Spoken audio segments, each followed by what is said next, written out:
السلام عليكم ورحمة الله وبركاته. إن الحمد لله نحمده ونستعينه ونستغفره ونعوذ بالله من شرور أنفسنا ومن سيئات أعمالنا. من يهده الله فلا مضل له ومن يضلله فلا هادي له، وأشهد أن لا إله إلا الله وحده لا شريك له، وأشهد أن محمدًا عبده ورسوله.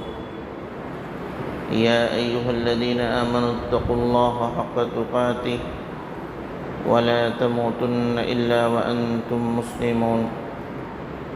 يا أيها الناس اتقوا ربكم الذي خلقكم من نفس واحدة وخلق منها زوجها وبث منهما رجالا كثيرا ونساء، واتقوا الله الذي تساءلون به والأرحام إن الله كان عليكم رقيبا.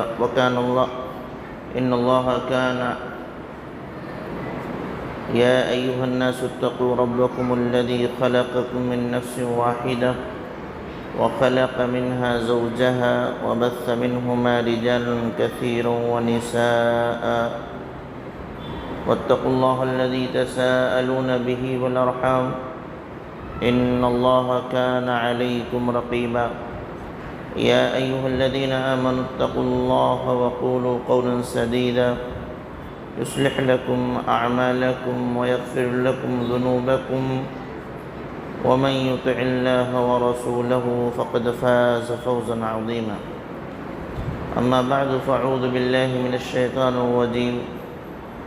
وَلَنَبْلُوَنَّكُمْ بِشَيْءٍ مِّنَ الْخَوْفِ وَالْجُوعِ وَنَقْصٍ مِّنَ الْأَمْوَالِ وَالْأَنفُسِ وَالثَّمَرَاتِ وَبَشِّرِ الصَّابِرِينَ.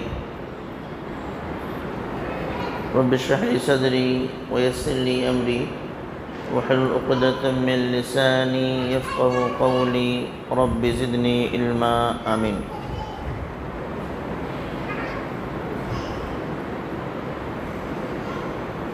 حمد و ثنا، کبریائی، بڑائی، تعریف و توصیف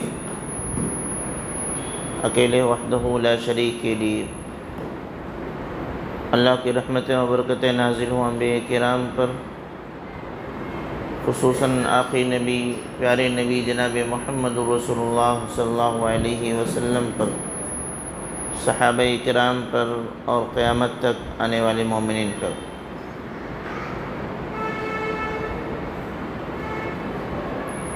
حضرات گرامی، درس کا عنوان ہے عہد فاروقی میں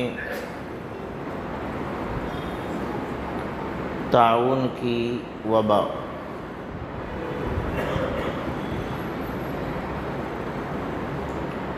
طاعون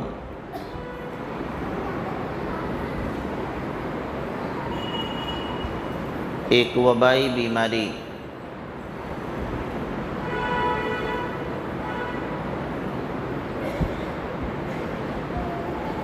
جس محلے میں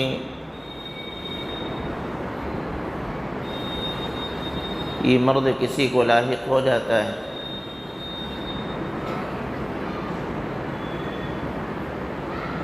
تو اللہ کے حکم سے دوسرے لوگوں کو بھی متاثر کرتا ہے.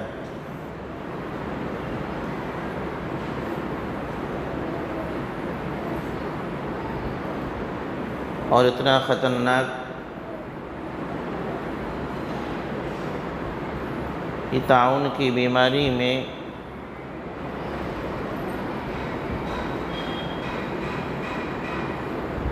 ہمارے بڑے بتلاتے ہیں کہ پورا گاؤں صاف ہو گیا.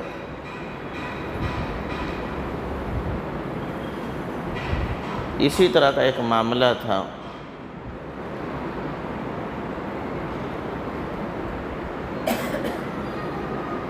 عمر بن الخطاب اللہ تعالی عنہ کے دور میں شام کے علاقے میں یہ وبا پھیل گئی.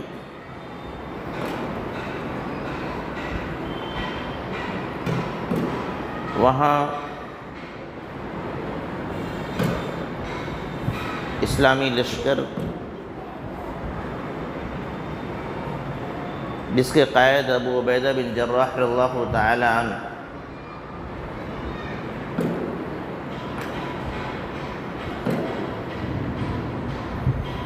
اور اس جنگ میں اس تعاون میں فوج کے ساتھ بہت سارے اجلہ صحابہ کرام بھی موجود تھے، جو اسی تعاون کی بیماری میں جن کو شہادت نصیب ہوئی۔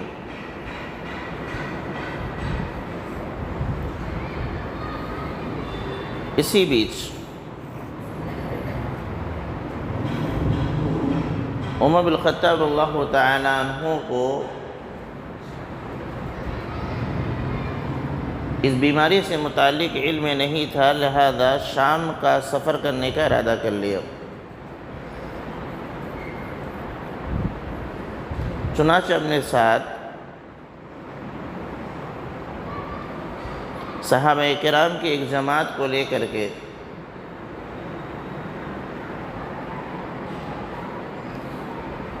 ایک مقام ہے، مقام سرب، وہاں تک پہنچ گئے۔ وہاں لوگوں نے آگے بڑھ کر کے آپ سے ملاقات کی اور شام کے حالات سے آگاہ کیا۔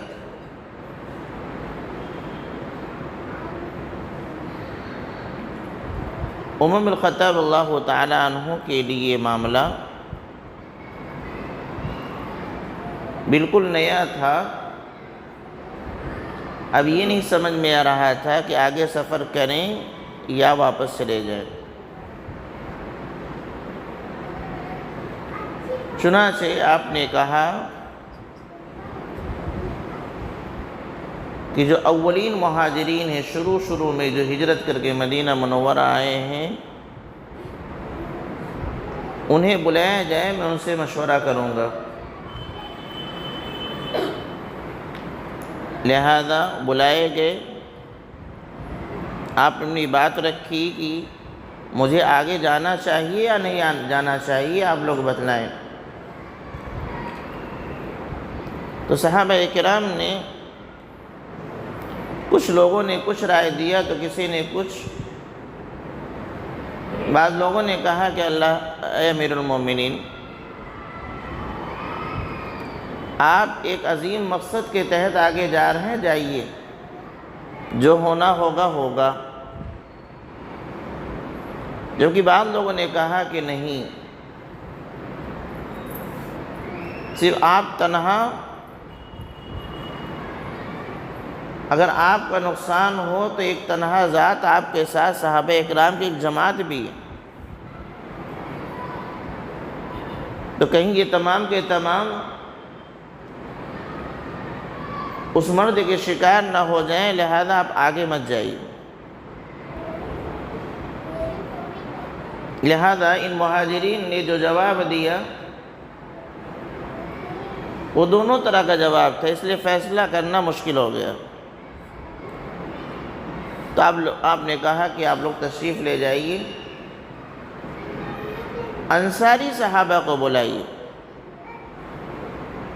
تو فوج میں جو انصاری صحابہ تھے وہ حاضر ہوئے، ان کے سامنے بھی آپ نے یہی بات رکھی کہ کیا کرنا چاہیے۔ ان کا بھی معاملہ ویسے جیسے پہلی جماعت نے، اولین مہاجرین نے جو مشورہ دیا کہ بعض نے کچھ تو بعض نے کچھ، آپ نے انہیں بھی کہا کہ آپ تشریف لے جائیں۔ پھر آپ نے کہا کہ قریش کے بوڑھے لوگوں کو بلائیے،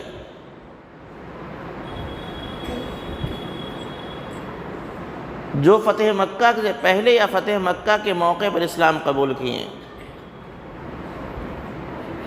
لہذا ان کو بلایا گیا۔ ان کے سامنے جب آپ نے بات رکھی تو ان تمام کی ایک ہی رائے تھی، جتنے افراد تھے سب نے ایک ہی بات کہی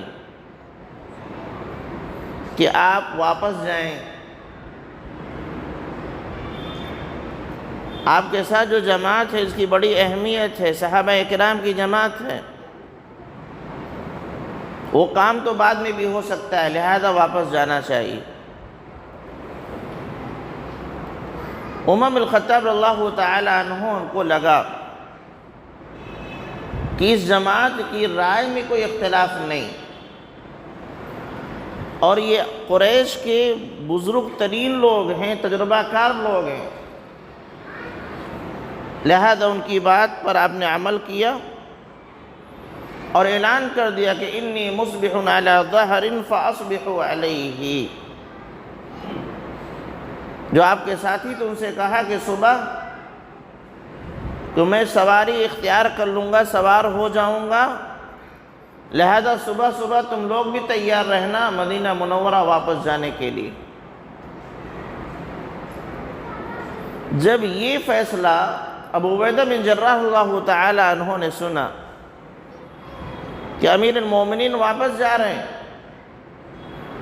تو انہوں نے سیدھا کہا یا عمر، اے عمر، کیا اللہ کی تقدیر سے تم بھاگ رہے ہو؟ بھئی اللہ نے مقدر میں لکھا ہوگا تو وہاں موت آئے گی، وہاں لکھا ہو وہاں موت آئے گی، تو کیا آپ اللہ کی تقدیر سے بھاگ رہے ہیں؟ عمر بن الخطاب رضی اللہ تعالی عنہ نے فرمایا لو غیرک قالها یا ابا عبیدہ، کاش کہ یہ جملہ تمہارے علاوہ کوئی اور کہا ہوتا۔ یہاں تم ایک امیر کی حیثیت سے ہو، تمہیں سزا دینا مناسب نہیں ہے، کوئی اور یہ جملہ کہا ہوتا تو میں اس کو سمجھتا۔ پھر آپ نے جواب دیا کہ ہاں، اللہ کی تقدیر سے اللہ کی تقدیر کی طرف بھاگ رہا ہوں، آگے جانا بھی اللہ کی تقدیر ہوگی اور پیچھے جانا بھی اللہ کی تقدیر ہوگی۔ پھر آپ نے ایک مثال دے کے سمجھایا کہ اگر آپ کے پاس اونٹ ہوں اور ایک ایسی وادی میں آپ چرانے چلے گئے جس کا ایک کنارے تو ہریالی ہے، گھاس ہے، پھوس ہے، جانور کے کھانے کی چیزیں ہیں، اور دوسری جانب کچھ نہیں ہے، اگر انسان اپنے اونٹ کو اس وادی کے کنارے پہ چراتا ہے تو بھی تقدیر کے اعتبار سے چرا رہا ہے، اور اس کنارے چرا رہا ہے تو بھی تقدیر کے اعتبار سے۔ آپ میں سے کوئی اعتراض نہیں کرے گا کہ تقدیر کے خلاف جا رہا ہے۔ تو معاملہ وہی ہے کہ ایک اونٹ کا چرواہا اپنے اونٹ کو چرانے کے معاملے میں وادی کے جس کنارے چاہے وہ اختیار ہے، اس کو کوئی تقدیر کے خلاف نہیں کہتا۔ میں تو اتنی بڑی رعایا کا چرواہا ہوں، نگراں ہوں، سب کو لے کے چلنا ہے، جہاں مجھے مناسب سمجھ میں آئے گا اس جانب ان کو لے کے بڑھوں گا، اور جہاں مناسب نہیں لگے گا اس جانب نہیں جاؤں گا۔ لہذا اس طرح کے فیصلہ لینا یہ تقدیر کے خلاف نہیں، اس طرح کا فیصلہ لینا یہ تقدیر کے خلاف نہیں۔ اتنے میں ایک اور صحابی رسول آئے، عبد الرحمن بن عوف رضی اللہ تعالی عنہ۔ جب وہ تشریف لائے اور تمام معاملہ دیکھا انہوں نے کہ عمر بن الخطاب اللہ تعالی عنہ کا یہ فیصلہ ہے اور ابو عبیدہ بن جراح اللہ تعالی عنہ کا اس پر اعتراض ہے، تو انہوں نے کہا کہ ارے اس مسئلے میں میرے پاس ایک حدیث ہے۔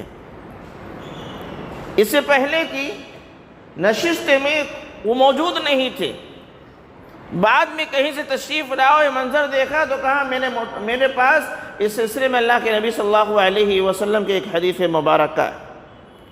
چنانچہ وہ حدیث مبارکہ آپ نے پیش کیا کہ اللہ کے نبی صلی اللہ علیہ وسلم فرمایا اذا سمعتم به بأرض فلا تقدموا علیہ واذا وقع بأرض وانتم بها فلا تخرجوا فرارا منه۔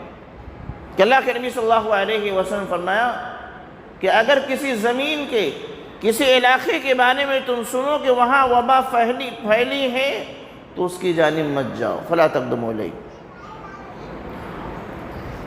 اور کسی ایسی زمین یا علاقے میں بیماری پھیلی اور آپ پہلے سے وہاں موجود ہیں تو فَلَا تَخْرُجُوا مِنْهُ فِرَارًا مِنْهُ، تو وہاں سے راہ فرار اختیار مت کیجئے، وہیں رہیے۔ بڑی حکمت کی بات پیارے نبی صلی اللہ علیہ وسلم بیان فرما دے، اور آج یہی معاملہ دنیا اختیار کرتی۔ یہ وبائی مرض آیا تھا، یہی تو ہوا تھا، جو جہاں ہے وہیں رہے، ادھر سے ادھر نہ جائے۔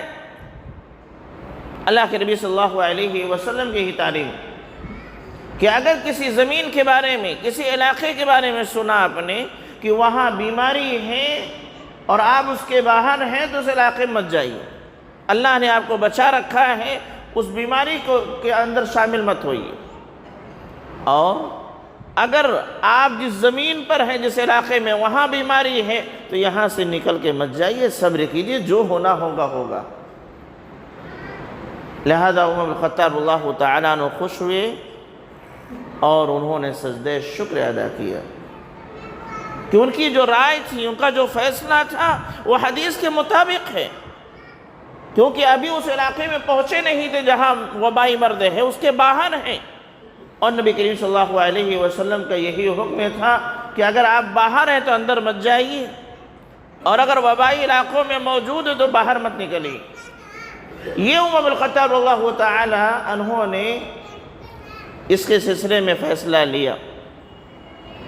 یہاں چند باتیں ہیں جو ہمیں سمجھنا ہے، اور ابھی جو 2 سال پہلے اللہ کی مشیت، اللہ کے حکم سے ایک مرض آیا، کرونا وبائی مرض تھا، تمام تر کیفیات وہی تھیں۔ اس میں ایک بڑا مسئلہ آ رہا تھا تقدیر، کہ اگر ہماری مقدر میں موت ہے تو ہم مر جائیں گے، اور نہیں ہے تو بچ جائیں گے۔ اسی بنیاد پر ابو عبیدہ بن جراح اللہ تعالیٰ عنہ نے کہا تھا کہ آگے جانے سے پیچھے کیوں جا رہے ہیں، آگے بڑھنے کے بجائے پیچھے کیوں جا رہے ہیں؟ کیا تقدیر سے بھاگ رہے ہیں؟ اگر موت ہے تو آنی ہے، نہیں ہے تو نہیں آئے گی۔ تو یہاں شریعت اسلامیہ ہمیں سکھلاتی ہے تقدیر یہ نہیں ہے کہ کسی بھی خطرناک جگہ اپنے آپ کو لے جا کے ڈال دو۔ کوئی آدمی سانپ کے بل میں ہاتھ ڈال دے اور کہے تقدیر میں ہوگا تو کاٹ لے گا، نہیں تو نہیں کاٹے گا۔ تقدیر میں ہوگا تو کاٹے گا، ورنہ نہیں کاٹے گا۔ کوئی اس کو عقل مند نہیں کہے گا، کوئی اس کو شرعی معاملہ نہیں کہے گا، کوئی اس کو تقدیر کا مسئلہ نہیں کہے گا، بلکہ کہے گا یہ جہالت ہے۔ اسلام یہ سکھلاتا ہے خطرے سے بچیے۔ ہاں خطرات آ گئے ہیں تو اب بھاگنا نہیں، اب مقدر میں جو ہوگا ہوگا، جب تک بچنے کا امکان ہے بچیے، یہ تقدیر کا معاملہ ہے۔ اور اگر خطرہ لاحق ہو چکا ہے تو پھر اس کے بعد پھر جو ہے ہم کو بھاگنا نہیں ہے، پھر اس کے اندر رہنا ہے، صبر کرنا ہے، اس سے اپنے آپ کو بچانے کی کوشش کرنا ہے، لیکن راہ فرار اختیار نہیں کرنا ہے۔ یہ مسئلہ ہر زمانے کے لیے ایک مثال بن گیا، اور جب بھی کوئی اس طرح کا معاملہ آتا ہے یہی دلیل پیش کی جاتی۔ عمر بن الخطاب اللہ تعالیٰ عنہ کا طرز عمل، اور دوسری طرف کیا ہے نبی صلی اللہ علیہ وسلم کی حدیث مبارکہ، چنانچہ وہ لوگوں کو وہاں سے لے کے چلے آتے ہیں۔ اب یہاں ایک مسئلہ یہ ہے کہ جب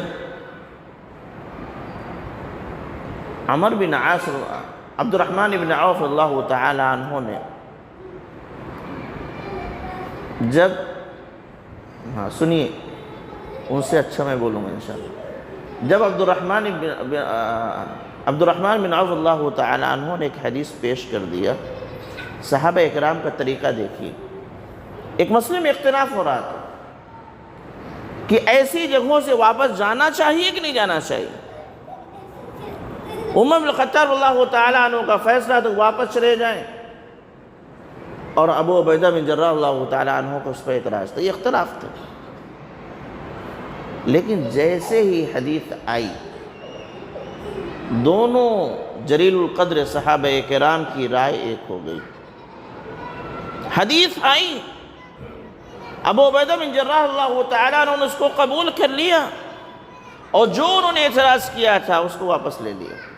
پھر دوبارہ کبھی نہیں کہا کہ میں نے منع کیا تھا، میں نے منع کیا تھا، کبھی نہیں آیا. تو یہ طرز عمل صحابہ کرام کا کہ ہماری رائے کے خلاف اگر حدیث آ جائے تو فوراً حدیث کو خوشی خوشی قبول کر لیجیے. دوسرا یہ کہ اگر ہماری رائے کے مطابق حدیث ہم کو مل جائے، یعنی جو موقف ہم نے اختیار کیا ہے اسی کے مطابق حدیث مل جائے، قرآن کی آیت مل جائے، تو خوشی تو ہو سکتی ہے لیکن سامنے والے کو چڑھایا نہیں جا سکتا. دیکھا، کہا تھا نا یہ حدیث ہے. نہیں، عمر بن الخطاب اللہ تعالی عنہ نے خوشی کا اظہار کیا کہ حدیث مل گئی، سجدہ ریز ہو گئے، سجدہ شکر ادا کیا، لیکن ابو عبیدہ بن جراح اللہ تعالی عنہ کو چڑھایا نہیں. یعنی اس طرح کے مسائل، دین کے مسائل میں اگر اختلاف ہوتا ہے تو اس میں ہار جیت کا مسئلہ نہیں آنا چاہیے. یہ میں سمجھانا چاہتا ہوں کہ اگر میری بات میں، آپ کی بات میں، دو عالم کے بیچ میں، اہل علم کے مابین کسی مسئلے پر اختلاف ہو جائے تو اس کا حل کیا ہے؟ دلیل، قرآن کی آیت یا حدیث مبارکہ، صحابہ اکرام کا طرز عمل، یہ ہمارے لیے دلیل بنتا ہے. اور جب دلیل مل جائے تو اپنی رائے دونوں لوگ ایک کر لیں. نہ اب ان کی رائے رہ گئی نہ ان کی رائے رہ گئی. جس کی رائے کو رد کیا جائے گا اس لیے کہ ان کی رائے ہے، ایسے نہیں، بلکہ اس لیے کہ حدیث اس کے خلاف آ چکی ہے، لہذا حدیث کو لیا جا رہا ہے، ان کی رائے کو چھوڑا جا رہا ہے. اور جن کی رائے کو مانا جا رہا ہے اس لیے کہ ان کی رائے اس لیے نہیں مانا جا رہا ہے، بلکہ حدیث ان کے موافق آ گئی ہے، اس لیے حدیث کی وجہ سے مانی جا رہی ہے ان کی بات، نہ کہ کسی کے کہنے کی وجہ سے. اب اس کو ہار اور جیت کا مسئلہ نہ بنائیں. آج یہی معاملہ ہے. امت میں اختلافات ہیں، آپس میں بہت سارے مسائل میں اختلافات ہیں، اور اسی بنیاد پر مسلک پہ مسلک بنے. حل کیا ہے؟ اور بڑے وہ چیز کہ تمام لوگ یہ چاہتے ہیں، ہر مسلک کے لوگ یہ چاہتے ہیں کہ اتحاد ہو جائے، اختلاف ختم ہو جائے. کسی سے بات کر لیجیے، چاہے وہ عالم ہے یا غیر عالم ہے، عام شخص ہے، کسی بھی مسلک سے اس کا تعلق ہے، سب کی سوچ یہی ہے کہ اختلاف ختم ہونا چاہیے. جب سب کی یہ خواہش ہے تو طریقہ کیا ہے؟ جیسے صحابہ اکرام کا طریقہ ہے، معاملہ ہوا، اختلاف ہوا، حدیث پیش کیا، عبد الرحمن ابن عوف اللہ تعالی عنہ نے، دونوں نے خوشی خوشی اختیار کر لیا، نہ میری بات نہ آپ کی بات. پیارے نبی جناب محمد رسول اللہ صلی اللہ علیہ وسلم کی بات، اسی کو مقدم رکھنا ہے، اسی کو اپنانا ہے، وہی ہمارے لیے دلیل ہے، وہی ہمارے لیے شریعت ہے، نہ ان کا فتویٰ نہ ان کا فتویٰ. اور دوسرا، کبھی اس کو ہار اور جیت کا مسئلہ نہ بنائیں. یہ اصل چیز میں آنا چاہتا ہوں کہ آج حقائق بہت سارے لوگوں کو معلوم ہے، بہت سارے لوگوں کو معلوم، بڑے بڑے اجلہ علماء کرام جو ان کو معلوم، لیکن محض اس وجہ سے ان احادیث پر عمل کی دعوت نہیں دی جا رہی ہے کہ اگر اس پر عمل کریں گے تو ہمارا مسلک کہیں ڈاؤن نہ ہو جائے، فلاں کا مسلک بلند نہ ہو جائے. میرے بھائیوں، قیامت کے دن یہ مسلک اسلک نہیں پوچھا جائے گا، یہ مسلک نہیں پوچھا جائے گا. یہ ضرور پوچھا جائے گا کہ آپ نے میرے نبی کی اطاعت کیا تھا کہ نہیں کیا تھا، میرے نبی کی بات کو مانا تھا کہ نہیں مانا تھا، اختلاف کے وقت میرے نبی کو اپنا جج بنایا تھا کہ نہیں بنایا تھا، کہ نبی کا جو بھی فیصلہ آ جائے اس کو مان لیں گے، یہ آپ کا نظریہ تھا کہ نہیں تھا. اس کے متعلق سوال ہوگا، اس کے متعلق سوال ہو. آپ کس مسلک میں ہو اس کے متعلق سوال نہیں ہوگا. کسی بھی عالم سے پوچھئے کہ مرنے کے بعد قبر میں جائیں گے تو اللہ رب العالمین کی جانب سے جو فرشتے آئیں گے کیا وہ مسلک پوچھیں گے؟ نہیں۔ قیامت کے کسی مرحلے میں میدان محشر بپا ہے، لوگوں کے حساب و کتاب ہو رہے ہیں، کیا یہ سوال ہوگا؟ کوئی کسی بھی عالم سے پوچھئے، کیا یہ سوال ہوگا کہ آپ حنفی تھے کہ شافعی تھے کہ مالکی تھے کہ حنبلی تھے کہ کیا تھے؟ کہ کچھ نہیں، کوئی نہیں کہتا کہ اس طرح کے سوالات ہوں گے۔ ہماری آنکھیں کھلنی چاہیے، ہماری آنکھیں کھلنی چاہیے، اور یہ ہے کہ اختلافات کو ختم کرنا یہی ہمارے لیے دنیا میں بھی کامیابی کا سبب ہے اور آخرت میں بھی کامیابی کا سبب ہے، اور طریقہ یہی ہے کہ نہ میری بات نہ آپ کی بات، پیارے نبی جناب محمد رسول اللہ صلی اللہ علیہ وسلم کی بات مقدم ہوگی، اس کو سارے لوگ مانیں گے، اور اس کو ہار اور جیت کا مسئلہ نہیں۔ جس کا مسلک صحیح ہوگا، نبی کریم صلی اللہ علیہ وسلم کے سنت کے مطابق ہوگا، وہ بڑھے گا، تو اس کے بڑھنے سے نہیں وہ مسلک بڑھ رہا ہے، بلکہ پیارے نبی صلی اللہ علیہ وسلم کے طریقے پر چلنے والے لوگوں کی تعداد بڑھ رہی۔ یہ اصل مسئلہ ہے۔ فلاں کا گھٹ رہا ہے تو اس لیے نہیں کہ وہ اس مسلک کے اس لیے گھٹ رہا ہے، بلکہ اس لیے گھٹ رہا ہے کہ نبی کریم صلی اللہ علیہ وسلم کے راستے سے تھوڑا ہٹ گئے تھے، اس لیے وہ کم ہو رہا ہے۔ یہی حل ہے، اس کے علاوہ کوئی اور حل نہیں ہے۔ یہ اصل اس واقعے کا پیغام ہے۔ طاعون کی اسی میں صحابہ کرام، میں وہ جوڑنا چاہتا ہوں اس چیز کو کہ ابو عبیدہ بن جراح اللہ تعالی عنہ نے عمر بن الخطاب اللہ تعالی عنہ کی مخالفت کی تھی، اعتراض کیا تھا۔ حدیث آئی، مان لیا، اور حدیث آنے کے بعد عمر بن الخطاب اللہ تعالی عنہ نے سجدہ شکر ضرور ادا کیا، لیکن ابو عبیدہ بن جراح اللہ تعالی عنہ کے تئیں اپنے دل میں ذرہ برابر، رتی برابر نفرت، عداوت، دشمنی انہوں نے مول نہیں لی ہے کہ میری رائے کی انہوں نے مخالفت کی تھی۔ واقعہ اس لیے میں بیان کر رہا ہوں کہ جب عمر بن الخطاب اللہ تعالیٰ عنہ واپس مدینہ منورہ گئے تو ان کو فکر ستا رہی ہے ابو عبیدہ بن جراح اللہ تعالیٰ عنہ کی،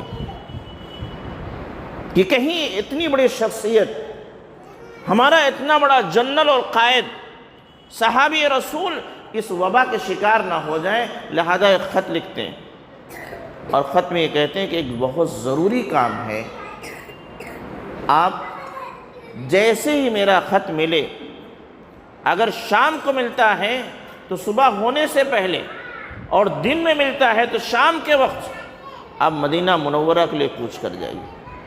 ان کے ذہن میں اتنا ہی تھا کہ اتنی مہلت کے لیے ابو عبیدہ بن جراح اللہ تعالی عنہ مدینہ منورہ آ جائیں گے، اور پھر اس ماحول سے نکل کر کے جو بیماری لاحق ہونے کے خطرات ہیں اس سے بچ جائیں۔ وہ خط ابو عبیدہ بن جراح اللہ تعالی عنہ کے پاس پہنچتا ہے، اس کو پڑھتے ہیں، پڑھنے کے بعد وہ سمجھ جاتے ہیں کہ کام کیا ہے۔ قائد ہیں، جنرل ہیں، کوئی معمولی شخصیت نہیں، وہ سمجھ گئے کہ جس کام کے تحت بلا رہے وہ ہے کیا، لہذا ایک خط لکھا اور کہا کہ اس وقت میں اسلامی لشکر کے ساتھ ہوں، اور اس لشکر کو چھوڑ کر کے میرا مدینہ جانا مجھے اچھا نہیں لگ رہا، مناسب نہیں لگ رہا ہے، اور جو کام آپ ذکر کر رہے ہیں کہ ایک ضروری کام ہے، اسے میں سمجھ رہا ہوں، لہذا جب یہ خط آپ کو ملے، یعنی آپ کے حکم کی خلاف ورزی میں نہیں کر رہا ہوں، لیکن جیسے یہ خط آپ کو ملے تو مجھے معاف کر دیجیے گا، چنانچہ ابو عبیدہ بن جراح اللہ تعالیٰ عنہ کا خط عمر بن الخطاب اللہ تعالیٰ عنہ کے پاس پہنچتا ہے، وہ پڑھتے ہیں، اور پڑھنے کے بعد ان کو رونا آتا ہے، وہ رونے لگتے ہیں۔ جو آپ کا صحابہ کرام موجود ہیں وہ پوچھتے ہیں کیا ہوا، کیا ابو عبیدہ بن جراح اللہ تعالیٰ عنہ کا انتقال ہو گیا ہے؟ کہا نہیں، بلکہ معاملات کچھ اور ہیں کہ ہم نے اس مقصد کے تحت انہیں مدینہ بلایا تھا، آئے نہیں، اور نہ آنے کی جو وجہ پیش کی ہے کہ ہم اپنے فوجیوں کو چھوڑ کے نہیں جانے والے، ہماری طبیعت نہیں لگے گی، اور ان کے ساتھ رہنا، ان کے ساتھ جینا، ان کے ساتھ مرنا انہوں نے گوارا کر لیا ہے، آنے کے تیار نہیں۔ ایک اور خط لکھتے ہیں، کہتے ہیں ایسا کیجئے کہ جو ہے پورے لشکر کو لے کر کے مقام جابیہ ایک علاقہ ہے، اس جانب منتقل ہو جائیے، وہ ذرا بلند جگہ ہے، اونچی جگہ ہے، تو وہاں کی آب و ہوا زیادہ صاف ہوگی، لہذا اس لشکر کو لے کر کے وہاں چلے جائیے۔ وہ خط ابو عبیدہ بن جراح اللہ تعالیٰ عنہ کے پاس آتا ہے، تو آپ اس کو پڑھتے ہیں، لیکن تب تک آپ کی حالت بگڑنے لگتی۔ وہ خط معاذ بن جبل اللہ تعالیٰ عنہ کو دیتے ہیں، کیسا ہے کہ آپ لشکر کو لے کے چلے جائیے گا۔